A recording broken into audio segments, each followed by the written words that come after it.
Welcome to Realm Talk. Today we explore Toril, our vibrant and storied world. Join us as we journey through its epic history, from the rise of ancient empires to the bustling modern era, and explore the diverse peoples and cultures that shape its ever-evolving landscape.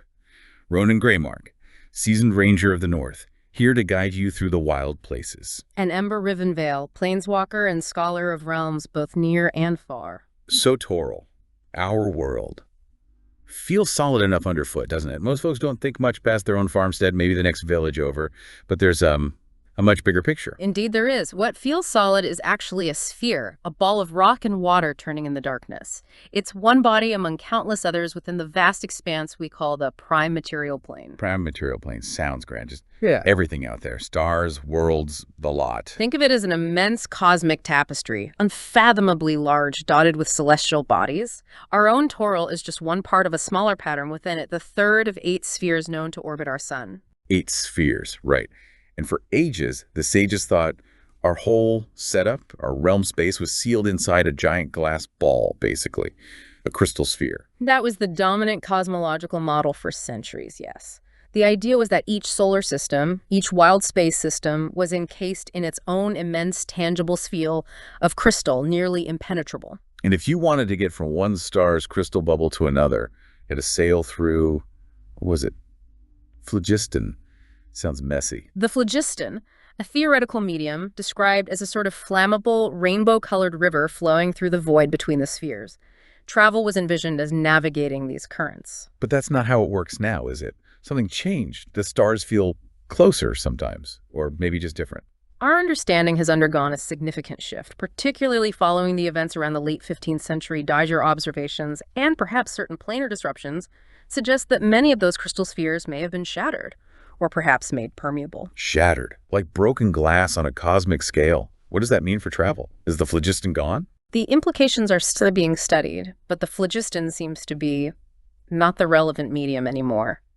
The prevailing method for traveling between wild space systems now involves traversing the astral plane. The astral plane. The silver void. So you pop out of our space, travel through that silvery mist, and pop back in near another star. In essence, yes. You transition to the astral, navigate its timeless expanse, and re-emerge into the prime material plane near your destination sphere. It implies a universe far more interconnected than the old model allowed. More connected sounds good, maybe. Easier to get around.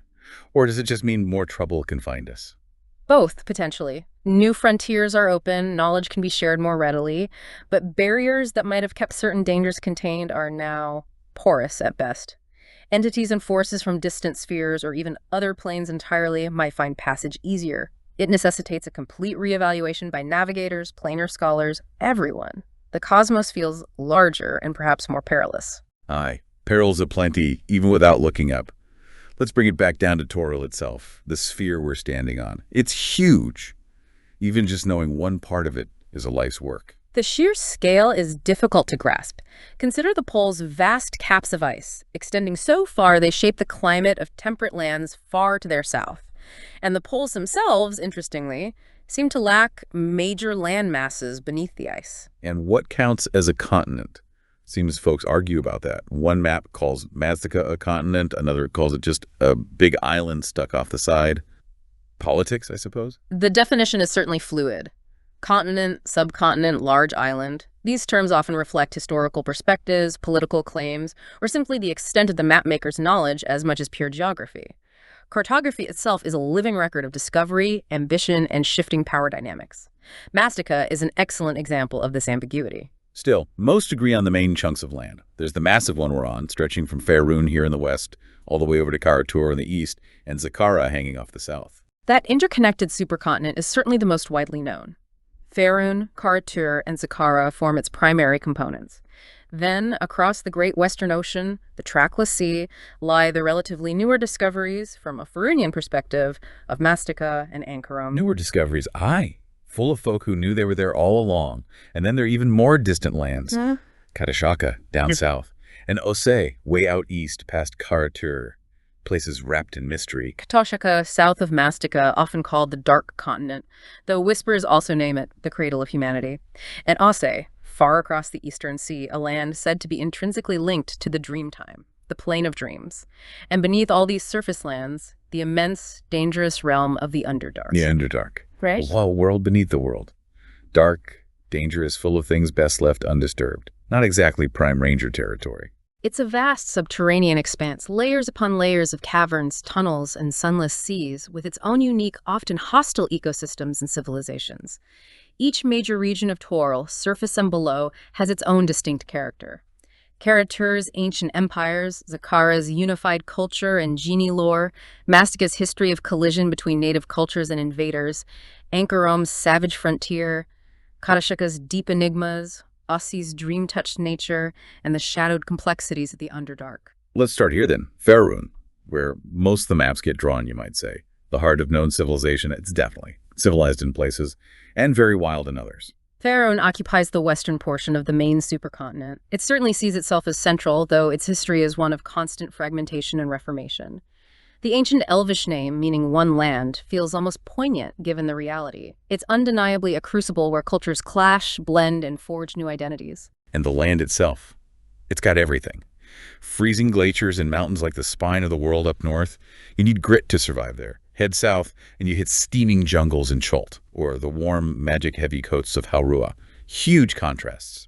Geographically, it is incredibly diverse. To the west lies the vast, trackless sea, the barrier and pathway to the western continents. To the east, the seemingly endless grasslands of the endless wastes and the Hordelands serve as a buffer, mostly separating Faerun from Karatur. Mostly buffer. Those horse tribes from the Hordelands know how to cross it when they have a mind to. And the seas. The Sea of Swords out west, the Shining Sea down south, and that massive inland one, the Sea of Fallen Stars. Lots of kingdoms cling to its shores. Those waterways are vital. The Sea of Fallen Stars in particular has historically been the heartland for powerful kingdoms and city-states like Cormyr and Sembia, thriving on trade and access to the water. It shapes you, the land you live on. Harsh country like the north breeds hardy folk, independent cities that stand alone, fierce tribes. Softer lands support bigger kingdoms, more intrigue. Precisely. The environment dictates the possibilities. The rugged north fosters resilience, self-reliance, maybe a touch of suspicion towards outsiders, while fertile regions with easy trade routes, like those around the Sea of Fallen Stars or the Sword Coast, allow for larger populations, centralized power, and the growth of complex city-states. And then you have natural barriers like the Anorak Desert, a magical wasteland forcing travel and trade around it, isolating communities. Let's wander through some of these regions. Up north, the savage north along the Sword Coast. Waterdeep's the big name, the City of Splendors. Neverwinter, too, getting back on its feet. And Baldur's Gate down the coast, a bustling place. The north is defined by its ruggedness and independent spirit. Waterdeep is a massive cosmopolitan hub governed by its open lord and the enigmatic masked lords, a center of law and commerce. Neverwinter, still healing from the eruption of Mount Hope now, is known for its skilled artisans and evolving government. Baldur's Gate, further south, is a powerful republic famed for trade, tolerance, and its mercenary army, the Flaming Fist. Inland from the coast, you get into the mountains. That's dwarf country. Places like Mithril Hall, Citadel Adbar, tough holds carved into the rock, seen their share of battles. Ancient dwarven strongholds, yes. Citadels deep within the spine of the world and surrounding ranges, testaments to the resilience of the stout folk. Further north lies Icewind Dale, a desolate, frigid land known for its hardy people and dangerous proximity to monstrous peaks. Spend time tracking game up there. It's beautiful, in a deadly sort of way. Cold gets in your bones. And the forests. High Forest, Lurkwood, ancient woods, full of secrets, best not stirred. These vast woodlands, along with the open plains and rugged hills, make up the savage frontier, a wild expanse where civilization has a tenuous hold. Historically, alliances like Luruar, the Silver Marches, were formed to try and bring order and mutual defense against the constant threats, brutal winters, migrating orc hordes, fierce barbarian tribes, and monsters lurking in the wilds. Head south from Waterdeep, you reach the Western Heartlands. Lands of intrigue, they call them. Places like Am, Tether, Kalanshon. Sounds like everyone's plotting against everyone else. These lands have long histories intertwined with political maneuvering, trade rivalries, and ancient conflicts. Am is notorious for its singular focus on wealth, governed by a secretive council. Tether is a kingdom of forests and nobility, often caught in succession struggles. Kalamshan, to the south, is a land steeped in desert heat, ancient elemental magic, powerful genies, and intricate politics ruled from the grand city of Kalamport. And hidden within the heartlands lies Evreska, the secretive valley stronghold of the elves. Further south still, the shining south. Gets hotter, stranger. Kalimshan's deserts reach down there. And Chult, dense jungle, dinosaurs roaming around, ancient temples full of snake people. Sounds exciting in a terrifying way. Chult is a peninsula of primal forces and forgotten history. Its jungles teem with dinosaurs and conceal ruins of lost cities, often now claimed by the sinister Yuan-ti. South of Chult, along the coast, lies Harua, a land famed for its powerful mages and skyships, where tropical beauty masks potent arcane energies. And to the east of Chult is the Great Rift, an immense canyon system, the subterranean heartland of the Gold Dwarfs. Across the Sea of Fallen Stars, then. The unapproachable east sounds welcoming. Thay is over there, isn't it? Land of the Red Wizards. Necromancy, slaves, undead armies, grim reputation. Thay is a powerful, feared magocracy dominated by the Red Wizards. Its society built upon necromantic magic and widespread slavery, ruled from the imposing capital of Eltabar. North of Thay lies Rashemen, a frigid, fiercely independent land protected by its powerful berserker warriors and the mysterious witches. West of Thay is Aglaron, another nation strong in magic, serving as a vital bulwark against Taiyan expansionism. Beyond these lie the vast, endless wastes, home to the nomadic Tuigan horse tribes, a recurring threat to the settled eastern lands. And in the middle of it all, the central lands. Cormyr, my home, the forest country, knights, castles, the Obarsker kings, trying to hold the line. Cormyr is one of Faerun's oldest and most stable feudal kingdoms, known for its disciplined army, the Purple Dragons, and its integrated magical force, the War Wizards. It's currently facing challenges, including conflict with neighboring Sembia and threats from Thay and the Zentarim network. East of Cormyr lies Sembia itself, a wealthy, ambitious merchant nation, an oligarchy driven by powerful trading families based in the capital, Ordolan. Sembia, aye. All about the gold dragons. Between Cormyr and the old Elven Woods, you find the Dalelands. Farmers, mostly. Independent souls don't trust outsiders much, but they band together when trouble comes. Zents, Orcs, Sembians. The Dalelands comprise a loose confederation of self-governing farming communities. Rustic, perhaps, but strategically located and fiercely protective of their freedoms. They often find themselves caught between the ambitions of larger powers, and off the western coast, scattered across the trackless sea, are the Isles of the West. The Moonshays. Heard stories about the theft there, old magic, spirits in the hills. Lantan, the island of gnomes and gadgets. Nimbrel, land of mists, sounds spooky. The Moonsha Isles do possess a strong connection to ancient nature spirits and the Feywild, a land of rugged isles and fierce warriors. Lantan is indeed the home of inventive gnomes and humans devoted to Gond, the god of craft, known for their clockwork devices and technological innovations. Nimbrel remains shrouded in perpetual magical mists and deep mystery. And far out, almost legendary, is Evermeet, the island sanctuary of the elves. Evermeet, where the elves went during their great retreat. A haven.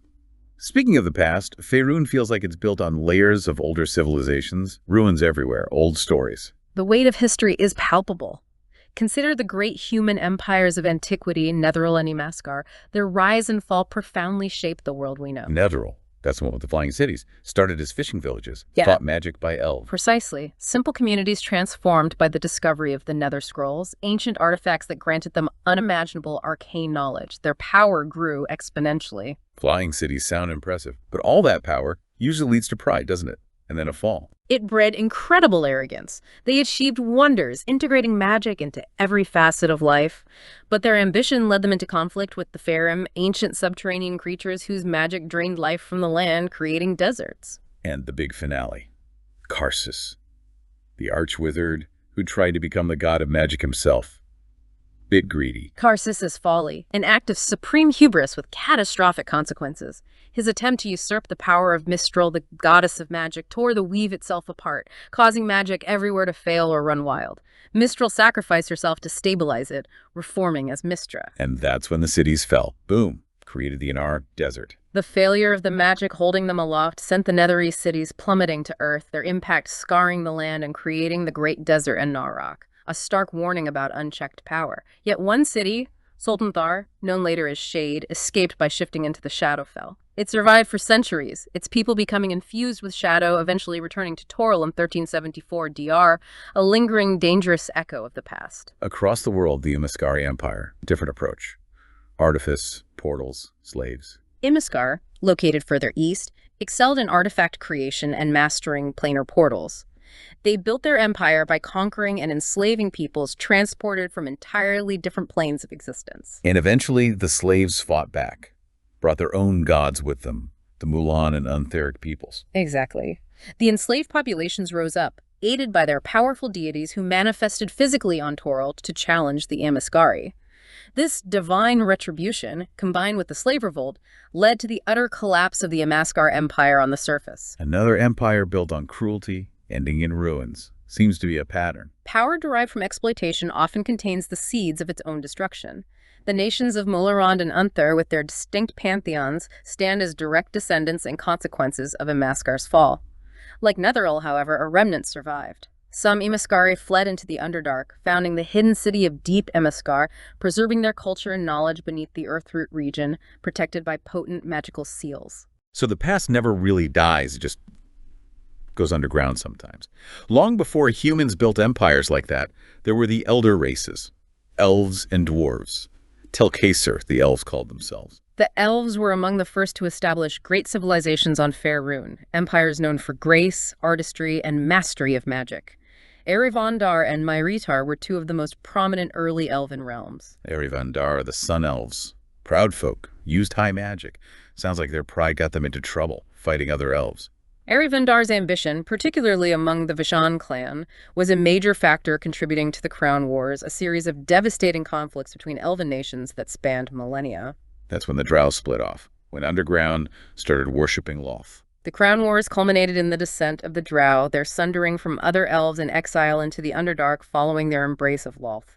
Myritar, by contrast, was a more diverse realm of moon, dark, and green elves, known more for its focus on arts and magic, often governed by council rather than through dominance. Then came the First Sundering, another massive magical event. Created Evermeet, but shook the mainland apart. It was an act of high magic intended to create a perfect elven homeland, an island sanctuary. While it succeeded in raising Evermeet from the seabed, the ritual's power caused catastrophic earthquakes and changes to the Fernian coastline, leading many elves to undertake the Great Retreat to their new island home. So Evermeet is the big elven island kingdom now, keeping the old ways alive, and Ereska is their hidden refuge on the mainland. Evermeet remains a secluded, powerful kingdom, a beacon of elven culture and high magic. Evereska, nestled in a hidden valley within the western heartlands, is a more secretive stronghold, maintaining cautious alliances with the outside world. Both endure as legacies of the ancient elven presence. And the dwarves, the stout folk. Tough as nails, masters of stone and metal. Morden forged them from the earth, the stories say. Resilience, craftsmanship, and unwavering clan loyalty define the dwarves. Their legends indeed speak of Moradin the Soul Forger creating them.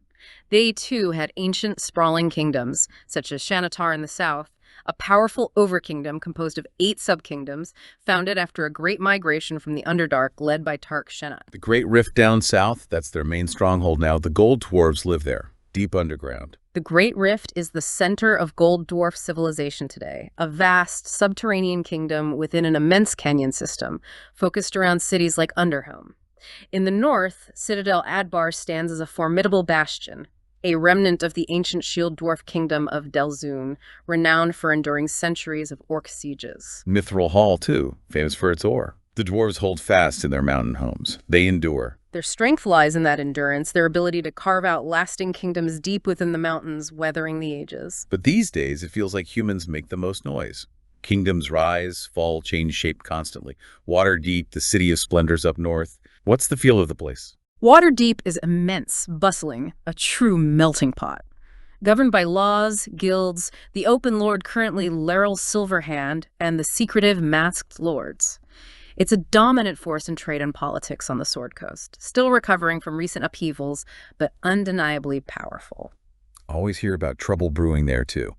Shadow thieves, that Xanathar creature, things crawling out of Undermountain. Threats are constant. Criminal organizations like the historical Shadow Thieves or the current Xanathar Guild are persistent problems. The proximity to Undermountain means dangers from below are always a concern.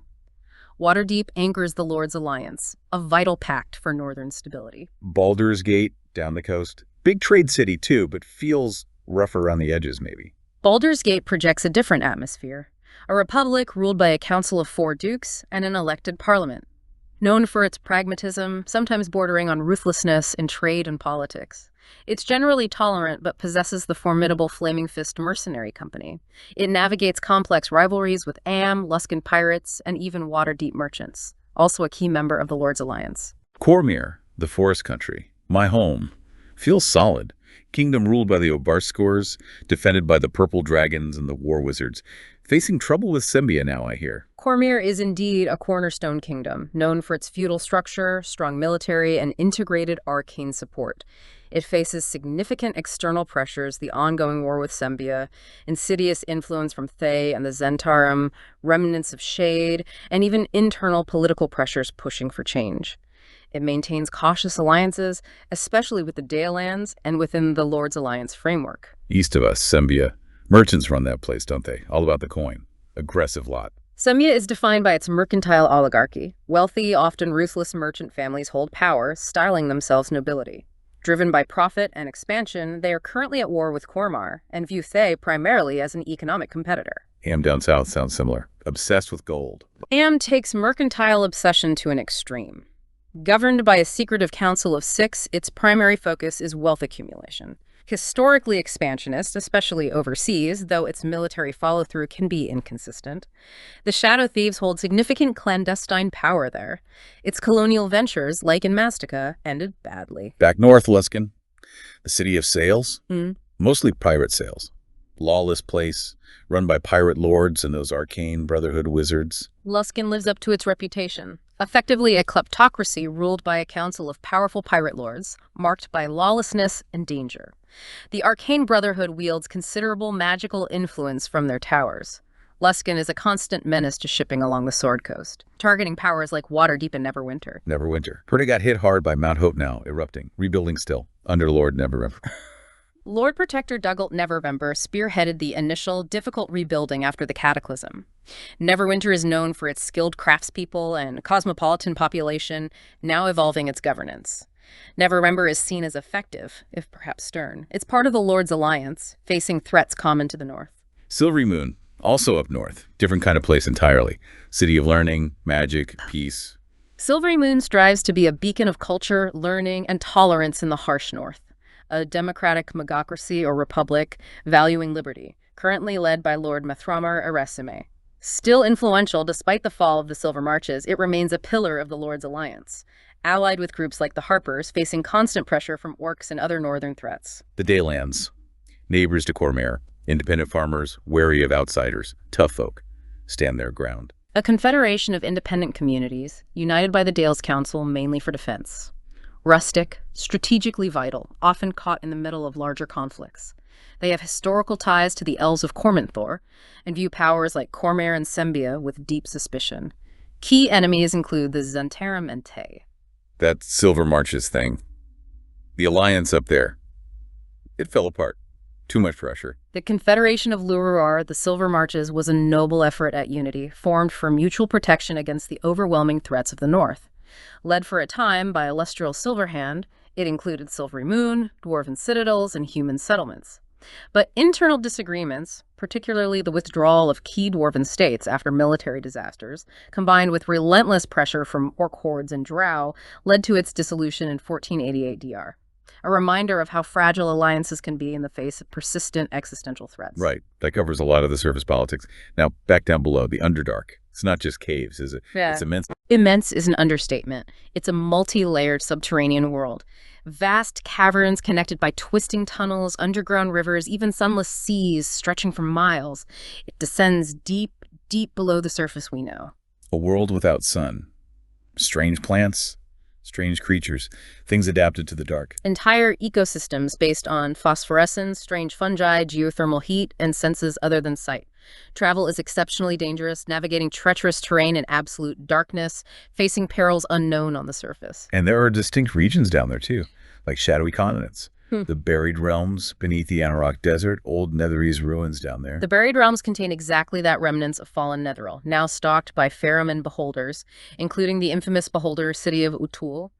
Beneath the Dragon Coast lie the Darklands, featuring Duergar cities like Dunsparren. Under the Dalelands, deep wastes. More ruins, Drow ones this time. Maramidra is a significant ruined Drow city there, now often infested with lesser goblinoids. Beneath Thay and the eastern mountains lies the Earthroot, home to deep gnomes, Duergar, and the hidden city of Deep Amaskar. An underground sea. The Glimmer Sea, what lives in that? A vast, lightless ocean beneath the Sea of Fallen Stars, inhabited by Kuo-toa and other strange aquatic life. The Great Barrendin, beneath the southern plains, holds the Gold Dwarf Kingdom in the Great Rift and the drow city Lerth-Draer. And then, perhaps the most infamous region, the North Dark. North Dark, home but Minzoberranzan, city of spiders. Everyone's heard tales of that place, none of them good. Minzoberranzan is the epitome of drow civilization, sprawling, dangerously beautiful, ruled by the ruthless matriarchal clergy of Lolth and the competing noble houses. It's a city built on intrigue, betrayal, and power struggles, located within immense caverns in the North Dark. This region also contains Graxtu, the Duergar city of blades, and the vast sentient fungal forest of Aramikos. Deep gnomes, mind flayers, and countless other dangers also reside there. The peoples of the Underdark. Drow first, dark elves, exiled long ago for turning to Lolth. Treacherous, ambitious, ruled by priestesses. Drow society is intensely hierarchical, matriarchal, and driven by the constant vicious struggle for power in Lolth's favor among the noble houses. Menzoberranzan exemplifies this with its rigid social structure, the dominance of the priestesses, and the specialized training academies like Tir Bresh, shaping its warriors, wizards, and priestesses. Duergar, grey dwarves, stern folk, master smiths, but cruel masters too. The Duergar are a major power. Grim, industrious, masters of metalwork and engineering, often utilizing slave labor. Their cities, like their capital Graxtu, are formidable fortresses. Many possess innate psionic abilities. They are typically isolationist and harbor a deep bitterness towards their surface dwarf cousins. And then the real monsters. Mind flayers, illithids, alien things that eat brains. Illithids are profoundly alien entities, feared for their potent psionic powers. Their colonies revolve around an elder brain, a grotesque collective consciousness formed from deceased illithid brains, psychically controlling the community. Their method of reproduction, seromorphosis, involves implanting a tadpole into a host creature, gruesomely transforming it into a new mind flayer. Their ultimate goal is domination and the consumption of sentient minds. Cited is a known illithid stronghold. Folders, floating balls of eyes, paranoia, and deadly magic. Nasty things. Bizarre and powerful aberrations. Notoriously xenophobic and paranoid, each beholder typically believes itself to be the pinnacle of existence, despising all other creatures, including other beholders. Most lair alone in complex subterranean dens. Some powerful ones, eye tyrants, manage to enslave minions and control small domains like Ultul. The rarest and perhaps most dangerous are hive mothers, capable of psychically dominating other beholders. Aboleths, too, ancient things in the deep water. And those mad fish folk, Kuo-toa. Aboleths are ancient, malevolent aquatic beings dwelling in lightless depths, possessing vast racial memory and powerful psionics, seeking to enslave surface dwellers. Kuo-toa are degenerate Piscine humanoids known for their madness and their tendency to literally create their own bizarre gods through sheer belief.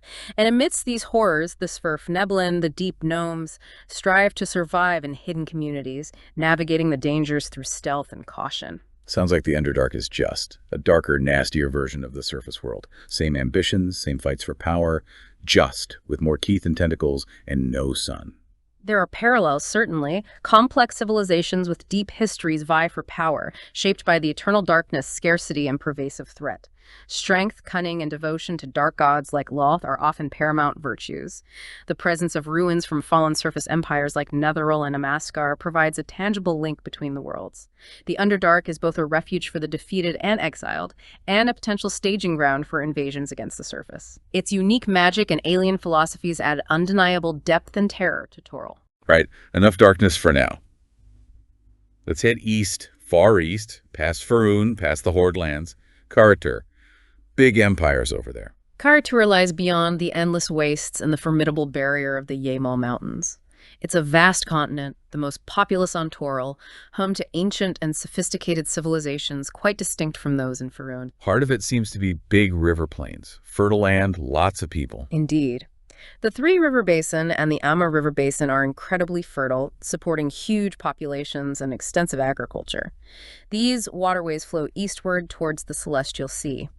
To the south lie the dense jungles of Malatra, while the north features savannas, forests, and eventually the colder northern wastes. Island nations off the coast, too. Wa and Kozakura. Yes, the archipelagos of Wa and Kozakura are significant parts of the Kara-Turan cultural sphere, each with unique histories and political structures.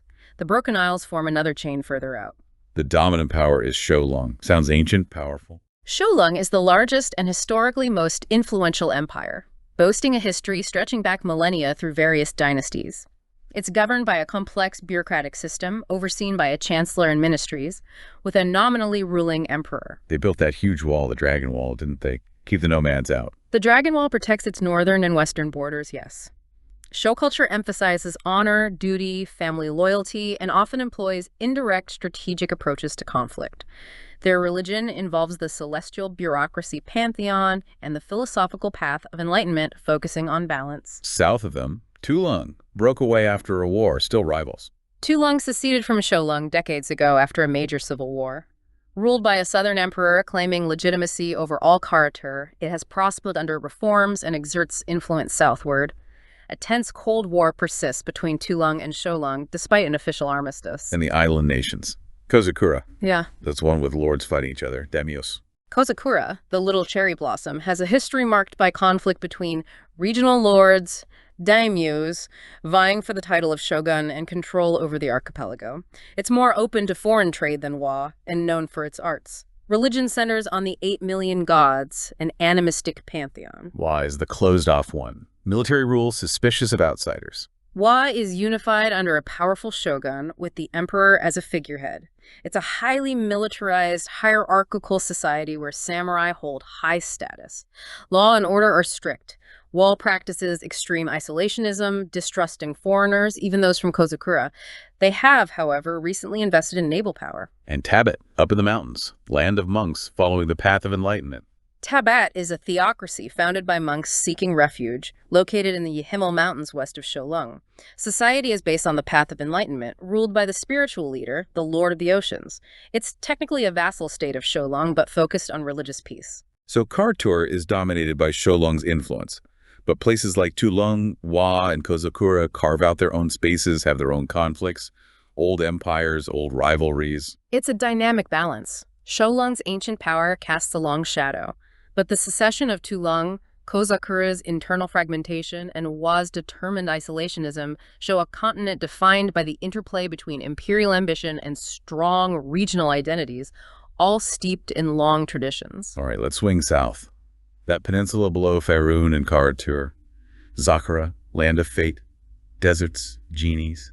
Sounds exotic. Zakara, a land of stark beauty and potent mystique, located south of Faerun. It's largely isolated by the imposing World Pillar Mountains to the north and east, a truly formidable barrier. It's often considered the smallest of the recognized continents. Mountains block the way overland. Any other trouble up north? The northern routes are further complicated by the hostile Yakarian Empire of Yakmen in Nuthong, making land travel between Zakara and Faerun exceptionally hazardous. This geographic isolation is key to understanding Zakara. But they trade by sea. Cities on the coast dealing with Faerun. The cities of the north, or free cities like Quadra on the northwest coast, are mercantile hubs engaging in sea trade, primarily with Faerun's shining south. Offshore, however, lie the Corsair Domains Islands, notorious as pirate bases, giving only nominal allegiance to Zakara's ruler while preying on shipping. The interior. Big deserts, haunted lands, burning lands. Sounds harsh. Oases must be vital. The heartland is dominated by vast deserts. The haunted lands is the largest, featuring ancient ruins and extremely hostile regions like the Burning Lands and the Sea of Salt. Life congregates around scattered, fertile oases like the fabled Genie's Garden. The southwestern high desert is somewhat less forbidding, supporting more trade routes and settlements, including the cities of the Pearl known for luxury goods. Despite the deserts and pirates, Zakara seems unified. Under one ruler, the Grand Caliph. Remarkably so. It's unified under a theocratic government led by the prestigious Grand Caliph, whose hereditary authority is recognized across the Land of Fate. The capital, Huzuz, the City of Delights near the Golden Gulf, serves as the central hub. And they share a single culture, the culture of enlightenment. Makes them feel superior, maybe. That shared culture is perhaps their defining trait. The majority human populations speaks Madani and adheres to this sophisticated cultural framework, placing less emphasis on race or tribe than on cultural unity.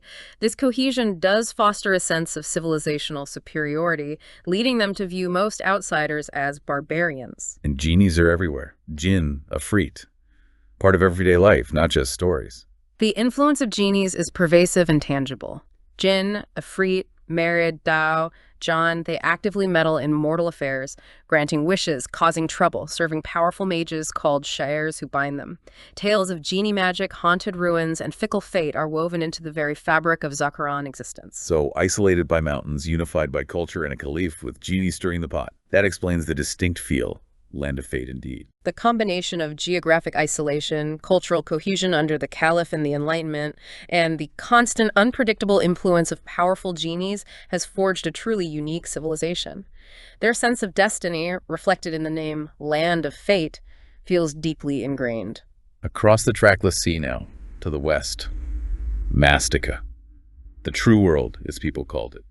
Jungles, plains, old ruins. Mastica lies across the vast western ocean from Faerun, a continent of varied landscapes, jungles, savannas, mountains, deserts, and home to sophisticated native civilizations long before Faerunian contact.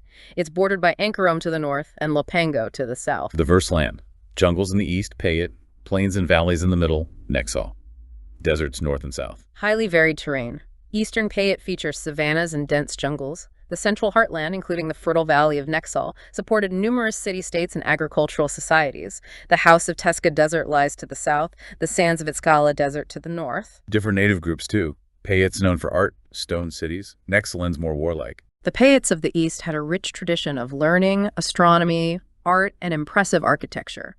The Nexalans of the Central Valley were noted as being more martial in focus, establishing a powerful, albeit ultimately fallen, empire centered around the city of Nexal. Green folk in the south jungles, skilled archers, dog people, nomads in the northern desert, fierce fighters. The green folk were tribal jungle dwellers known for archery. The north ones, or dog people, were hardy nomads of the Itzcala Desert, famed for loyalty, stealth, and ferocity in combat. Other inhabitants included wild halflings and desert dwarves. The continent itself is named after a native goddess of earth and life. Then the ships arrived. From Am first, Cordell and his Golden Legion, Discovery they called it. In 1361 DR, the Amnian expedition arrived, initiating a period of Faerunian colonization. Helmsport, later New Am, was founded. This contact proved catastrophic for the native populations. Disease wiped out huge numbers, and the invaders were ruthless, trying to convert them by force to ground business. A tragic pattern unfolded. Devastating epidemics due to lack of immunity, followed by military conquest and exploitation of resources. The involvement of groups like the Church of Helm, employing brutal methods, drew criticism even back in Faerun. Other powers like Lantan also established footholds. The existing native empires like Nexal collapsed under the combined pressures of disease, internal conflict, and Faerunian interference. And then the spell plague hit, and the whole continent just vanished, pulled to another world. During the magical chaos of the spell plague, around 1385 DR, Mastica was torn from Toril and physically shifted to the twin world of Aber. It remained there for over a century. Until the second sundering brought it back. Must have been confusing for everyone involved. What's it like now? It returned to Toril during the second sundering in the 1480s. The current state of its native cultures and the remnants of Faerunian settlements after such a prolonged and traumatic displacement is still uncertain, a subject of ongoing exploration and, no doubt, conflict. What a history. Discovered, conquered, ravaged, then literally misplaced for a century. A hard path for the true world. Mastica serves as a stark reminder of the devastating consequences of colonial ambition, the clash of cultures, and the unforeseen impacts of world-altering magic. The drive for power and resources often leaves deep scars. North of Mastica, further west still. Ankarom. Sounds even wilder, more rugged. Ankarom is indeed described as a vast, untamed landmass, more primitive and sparsely populated than Mastica, a land of towering mountains, dense forests, and scattered, often hostile peoples. Mountains in the northwest full of dragons, and some kind of magical crystal formation. The northwest is dominated by immense ancient mountain ranges, known haunts of powerful dragon clans. A central dust bowl hills that ancient catastrophe, and near it stands a colossal crystalline structure radiating potent magic. Further south, small human city-states near an inland lake struggle to unify. Northeast sounds like it had its own fallen empire, run by half-illithids with mind powers. That region bears the scars of a collapsed civilization once ruled by an aristocracy of half-illithid scions. It's now fragmented into small, feudal baronies and kingdoms, existing in a kind of dark age. Wizardly magic is rare. Cynox and draconic sorcery are more common. South seems like a mix. Gnomes on a peninsula, giants and winged elves in coastal mountains, orcs and dog people in the desert. A true mosaic. Settled gnome communities exist on a western peninsula. Giants and rare winged elves inhabit southern coastal mountains. Hardy orc tribes and nomadic dog people roam eastern deserts. Who else lives there? The Azupozi near Mastica's border. More settled folk. The Azupozi are a relatively settled human culture in the southwest, living in adobe pueblos, practicing agriculture, hunting, and honoring ancestral spirits through ceremonies. Their society is often matrilineal. Poskadari elves. Wild elves don't like visitors. Attack intruders. The Poskadari are xenophobic wild elves dwelling in the Midlands, known for their hostility towards outsiders. A splinter group on the eastern coast became notably warlike. And the Ishalakarans. Vanished people. Left ruins. Knew about spelljamming, but couldn't use it. An ancient culture whose ruins lie north of the Azupozi lands, particularly the site of Ish-Alakar and the sands of Itzgala. Legends claim they discovered spelljamming principles but fell to internal strife before they could fully utilize them. Their ruins sometimes house powerful ancient beings like spellweavers. Three-creen insect men, lizard folk, Arakakra bird people. It's a real mix of strange and dangerous creatures. Ankarum is fragmented among numerous groups. Three-creen in western deserts, scattered savage human tribes, wood elves, peaceful giant lizardmen near inland lakes, remnants of the Saiyan Empire, settled gnomes, giants, winged elves, orc tribes, Urakakra guarding mountain territories, nomadic humans like the Nahopaka and Minanua. It's a land defined by isolation and ancient forces. Even the Flaming Fist tried to set up shop there. Fort Flame. Didn't go smoothly, I bet. Mercenaries from Baldur's Gate established Fort Flame on the eastern coast, claiming the region as Ankarome. But their hold is tenuous, facing constant attacks from native inhabitants, including a powerful Sawajan kingdom and the Poskadari elves. Ankarum sounds like a land still ruled by the past. Fragments of old empires, powerful creatures, wild tribes. Hard for anyone to truly tame. It's a continent shaped by fragmentation, ancient legacies, and potent natural forces. A mosaic of small, isolated, often hostile societies living amidst the ruins and domains of powerful, non-human entities. Faerunian influence remains minimal. Mastery over Ankarum seems elusive. Swing south again, past Mastica this time. Katashaka, the Dark Continent, also called the Cradle of Humanity. Big claims. Kataka lies south of Mastica, a vast continent shrouded in mystery. Largely uncharted by Faerunians, its predominantly dense jungle, emanating an aura of primal power. Its potential status as the origin point of humanity on Toril makes it exceptionally significant, despite our limited knowledge. Mostly jungle then. Wild, untamed. Maps are just guesses. Maps are rudimentary at best, based on fragmented coastal surveys and rare accounts. The vast interior remains speculative. Even its true size is debated among sages. It feels ancient, untouched by many of the upheavals that shaped the northern continents. Cradle of Humanity, meaning the very first humans lived there, before spreading out to Chult, Mastica, Faerun. That is the prevailing theory among scholars of human origins, that humanity first arose on Karashaka and migrated outwards over countless generations. This would make it a land of immense historical importance. But hardly anyone from Faerun goes there. Minimal contact, any proof of old civilizations. Direct interaction is extremely limited. Some Kadashakan individuals, often spirit shamans, have traveled to Faerun. The historical pilgrimage of the Tabaxi people from Kadashaka thousands of years ago, Nakshanat 2809 DR, is one significant clue suggesting complex societies existed there in deep antiquity. So it might hold secrets of the very first humans, maybe even links to the creator races, left alone by later wars and magic plagues. Its potential significance is immense. If it is humanity's birthplace, it could hold keys to our earliest history, perhaps untouched by the fall of Netheril or the Spell Plague. The descriptions of raw elemental forces suggest a land where nature and ancient magic remain dominant, fiercely guarding its secrets. All right, last stop on our surface tour, way east, past Karatur, Os, Land of Dreams. Strange name.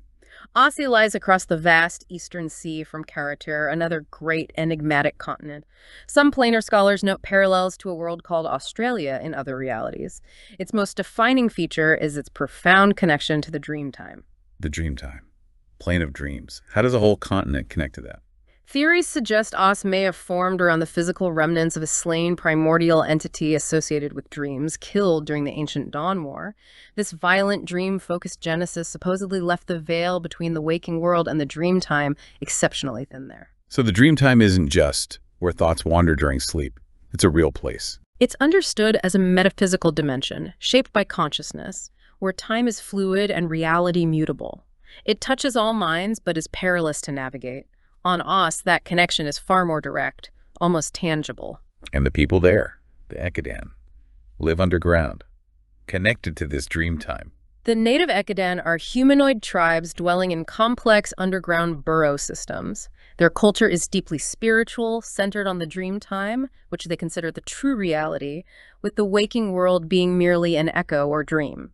Dream spirits are believed to shape existence. Shamans can travel there, consciously. Their shamans practice techniques, rituals, herbs, altered states to consciously enter the dream time, commune with spirits, gain wisdom, and influence the waking world. It's central to their way of life. Am tried to set up colonies there too. Doesn't sound like the kind of place you can just march into. There are records of Am attempting colonization, but details are scarce. Ossi's remoteness, unique nature, and the spiritual power of its inhabitants likely presented formidable obstacles. That link to dreams makes Oz sound fundamentally different, like reality itself is thinner there. Its connection to the dream time sets it apart. It suggests a reality potentially more malleable to thought and spirit. The Ekadan likely possess unique forms of magic and understanding related to consciousness, dreams, and the very fabric of existence, making Oz a place of profound metaphysical intrigue. Right, that covers the big lands. But Toril's story isn't just about continents and major races. Plenty of other folks shape things, often violently. Orcs, for instance, always causing trouble somewhere. Orcs are a significant presence, particularly in harsh terrains like the Spine of the World or the Horde Lands. Thickened, aggressive, traditionally tribal societies valuing strength and ferocity, driven by the dogma of Grumsh One-Eye. Raiding down from the mountains, taking what they want, that's the usual way, but not always. That Kingdom of Many Arrows. Obul tried something different. Obuld Many Arrows, founding of the Kingdom of Many Arrows in the north, was a notable attempt to establish a stable orc nation. For a time, it succeeded, stretching across a significant territory and even seeking peaceful relations with neighbors like the Silver Marches. Under his dynasty, like King Lorgru recently, it persists, but faces internal strife between traditionalists and reformers, plus external pressures. Goblinoids too. Goblins, hobgoblins, bugbears. Smaller maybe, but cause plenty of grief. Lurking near settlements, raiding. These related races often form tribal societies ruled by the strongest, preying on nearby civilized areas. Goblins are numerous, cruel but cowardly unless in large numbers. Hobgoblins are larger, disciplined, and militaristic, forming organized war bands. Bugbears are stealthy, brutal ambush predators. All worshipping Maglubiet, their war god. Nasty bunch when they get together. They commonly worship Maglubiet. Legends say he corrupted them from Fey origins. When united, goblinoid hordes can become a major regional threat, capable of overwhelming towns and small kingdoms. Giants too. Hill, stone, frost, fire, clouds, storm. They used to have that strict ranking system, the ordning, set by their god Annam. The ordning was the divine caste system established by Annam the Allfather, dictating the status and roles of each true giant type for millennia. Storm giants top, wise rulers. Cloud giants rich and aloof. Fire giants were smiths and tyrants. Frost giants, reavers. Stone giants, carvers and hermits. Hill giants, bottom of the pile, brutish. That traditional hierarchy provided stability. Storm giants arbitrated. Cloud giants managed wealth. Fire giants mastered craft and war. Frost giants raided and hunted. Stone giants carved and contemplated. And hill giants existed through brute force and subservience. But this ancient order was shattered. Annam broke it himself. Middle of the 15th century. Got angry with them. Reports suggest Annam grew displeased with the giants' complacency and failures during crucial events, like Tiamat's attempted return. His divine decree dismantled the ordning, plunging giant society into chaos. So now it's a free-for-all. Each type trying to prove they should be top dog, fighting each other, causing more trouble for smaller folk. Precisely. The shattering created a power vacuum, sparking widespread conflict as giants sought to forge a new order, often through violence and conquest. This internal strife has spilled outwards, leading to increased, more erratic raids, demands for tribute, and territorial disputes with humanoid settlements. Giants have become dangerously unpredictable. And beyond humanoids. Older, stranger powers, Dragons, have to mention dragons. Majestic, terrifying, ancient. Dragons are among Toril's oldest and most formidable inhabitants. Broadly, the chromatic dragons red, blue, green, black, white are typically evil, driven by greed and destruction. The metallic dragons gold, silver, bronze, copper, brass tend towards good, often acting as wise guardians or advisors, though aloof. Territorial beasts, hoard treasure, live in remote places, best left alone usually. But some get famous. Clouth, that old red one. Imrith, the blue schemer. They are intensely territorial, fiercely guarding their lairs and hoards. Notable individuals like Clouth, Imrith, Balagos the Flying Flame, or the potent Dracolich Dorgothoth wield immense power and influence events across vast regions. Their interactions range from devastating rampages to complex alliances. And cults worship them too. That cult of the dragon wants to make them undead. Dracoliches. Sounds unhealthy. The Cult of the Dragon is a persistent, dangerous organization obsessed with transforming powerful dragons into even more powerful undead Dracoliches, believing this to be their ultimate state. Their activities frequently endanger humanoid communities. Beholders again. Floating nightmares with eye stalks shooting magic. Still hate thinking about them. Aberrations of potent magic and extreme paranoia. They view themselves as perfection incarnate, despising all other life forms, often even other beholders. Mostly loners, hiding in ruins or the Underdark. Most prefer solitary existence in heavily trapped lairs. Some powerful individuals, known as eye tyrants, overcome their xenophobia enough to enslave minions and rule small domains, like Utul. Exceptionally rare hive mothers can psychically dominate entire groups of beholders. Mind flayers. Illithids. Back to them. Always lurking, always plotting in the dark. Alien, psionically powerful entities, a major threat originating in the Underdark. Their society is collectivist, centered on an elder brain which guides the colony telepathically. Reproducing by turning people into more mind flayers. And eating brains for food. Chilling. Ceremorphosis is their method of propagation. Their core drive is enslavement for labor, defense, and psychic sustenance derived from consuming sentient brains. They constantly seek to expand their influence and undermine surface dwellers. Cited is a known center of their power. Yuan-Ti are ancient serpent folk with a rigid caste system based on the purity of their serpentine form, from the mostly human purebloods to the monstrous abominations. They worship serpent deities, primarily Seth. Hidden temples, dark magic, sacrifices, always scheming to bring back the age of serpents. Their enclaves are typically hidden deep in jungles or ancient ruins. They practice sinister magic, conduct ritual sacrifices, and relentlessly plot towards a future where serpentkind rules Toril, overthrowing humanoid civilizations. It seems like everything, everywhere, is tied back to the gods somehow. Their power, their squabbles. It affects everyone. Divine influence is arguably the most fundamental force shaping Toril. Countless pantheons exist, worshipped by different cultures, embodying their values, fears, and aspirations. The Faerunian pantheon's the biggest one around here. A messy family, seems like. Gods of good, evil, law, chaos, all jostling for position. It's the most widely known in these parts, certainly. An eclectic and often fractious assembly, with gods whose portfolios overlap, leading to complex alliances and rivalries. There's a nominal circle of greater powers, but no true unified leadership below the ultimate overgod, Ao. Ao, the one who keeps the balance, steps in only when things get really out of hand, like the time of troubles. Io enforces the cosmic balance, ensuring no single divine faction or mortal power becomes overwhelmingly dominant. His interventions are rare but profound, reshaping the very relationship between gods and mortals. And the pantheon itself changes. Gods die, new ones rise up, mortals ascend. Gods even move here from other worlds. It's a dynamic entity, formed over millennia by merging older human pantheons. Gods like Ogma, Sylvanas, Tyr, even some darker powers migrated here. Mortals like Kelemvor have ascended to godhood. Gods have died like Bane, Paul, and Merkel during the time of troubles, though some found ways back. Big magical disasters shake things up too, like when Mister died during the spell plague. Cataclysms have repeatedly reshaped the divine order. The Dawn Cataclysm split Tais into Timora and Bashaba. The time of trouble saw gods walk the earth and some perish. The spell plague, triggered by Cyric murdering Mystra, caused magical chaos and further divine shifts. So their power isn't just distant. Clerics, paladins, they channel it directly. The gods meddle constantly. Their influence is woven into the fabric of daily life. They grant spells, answer prayers, or don't, and their rivalries often fuel mortal conflicts. Temples and shrines are ubiquitous. Faith is a cornerstone of most societies. Let's name a few key ones. A Moraine Eater, god of the sun, law, for rulers and paladins. A Monator, keeper of the eternal sun, represents law, order, the sun's life-giving power, and renewal.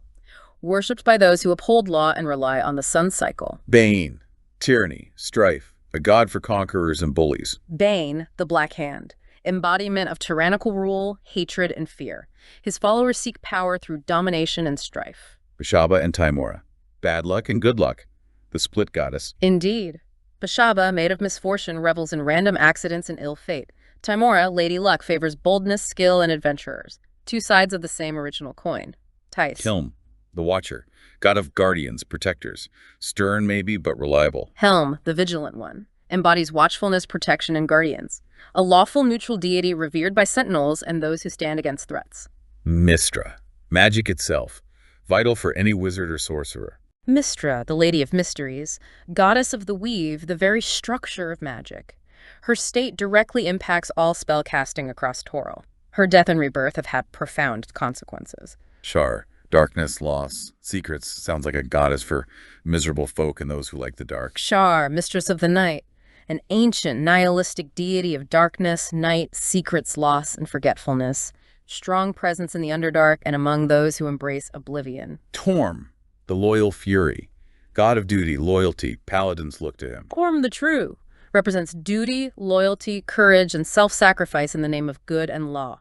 A paragon for paladins and righteous protectors. Tyr, justice, law, even maimed, he stands for what's right. Tyr, the maimed god, embodies justice, righteous law, and justified retribution. Revered by judges and those who seek fairness, often at personal cost. Umberlee, queen of the deeps, sailors fear her, pay tribute to avoid storms. Umberlee the Bitch Queen, a capricious and cruel goddess ruling the oceans, waves, and sea winds, feared by all mariners who placate her with offerings out of terror. And that's just Faerun's gods. Karatur has its celestial bureaucracy, Sakara its enlightened gods and genies. The divine tapestry is vast. Karatur also has the 8 million gods of Wa and Kozakura and the path of enlightenment. Zakara blends worship of its gods with reverence and fear of genies, all under the umbrella of fate. Mastika had its native pantheon, impacted by Faerunian arrival. And the races have their own gods, too. Elves follow Corellon and the Seldarine, Dra follow Lolth, Dwarves have Moradin, Orcs have Gromish, Giants have Anum. Racial pantheons are fundamental. The Seldarine for elves, the Dark Seldarine for Drow, the Morden Saman for dwarves, Gromish driving Orcish expansion, Anum overseeing giant kind, though his recent actions fractured their society. Each reflects and shapes the culture of its people. So gods are woven into everything, everywhere. Different names, different faces maybe, but always present, always influencing things. The sheer number and diversity of deities underscores the pervasive nature of divine power on Toril. Gods migrate, portfolios overlap, pantheons merge or clash. The Faerunian pantheon itself is a prime example of this dynamic flux through history, catastrophe, and revelation. Their focus on Toril highlights a kind of divine territoriality, suggesting constant, unseen struggles shaping mortal destiny. So we've covered a lot of ground, from the frozen spine of the world to the jungles of Chult, west to Mazdak and Ankarom, east to Karatur and Oss, down into the Underdark, up to the gods themselves. Toril presents a breathtaking diversity of lands, peoples, and histories. From nomadic tribes to ancient, enduring empires, from searing deserts to primordial jungles, civilizations shaped by geography, magic, and the passage of time. Faerun's complex web, Karatur's ancient empires, Zakara's unique culture, Mastika's tragic contact, Ankarom's wild frontier, Katasha's deep secrets, Oss's dreamlike nature, the Underdark's shadowed reflection below, all under the eyes of countless gods. And the constant presence of the divine, weaving through mortal lives, shaping faiths, driving conflicts, occasionally intervening directly in world-shattering ways. This whole realm talk. Yeah. It's just scratching the surface, isn't it? The world keeps turning, history keeps happening. It is indeed an ever-unfolding tapestry. Secrets remain buried, new powers emerge, the echoes of the past continually influence the present. What we've chronicled today is merely a foundation for understanding this vibrant, complex world. An invitation, perhaps, to look closer. Makes you wonder. All those hidden realms, ancient powers, forgotten histories, how much do they affect everyday life, even in a quiet village? Probably more than most folk realize. Everything's connected. That brings us to the close of this Realm Talk. Be sure to subscribe for more journeys across Toril. And leave your comments. Tell us what places, what peoples, what histories you would like us to explore next. For Realm Talk, I'm Ronan Graymark. And I am Ember Rivenvale. Join us next time as we delve deeper.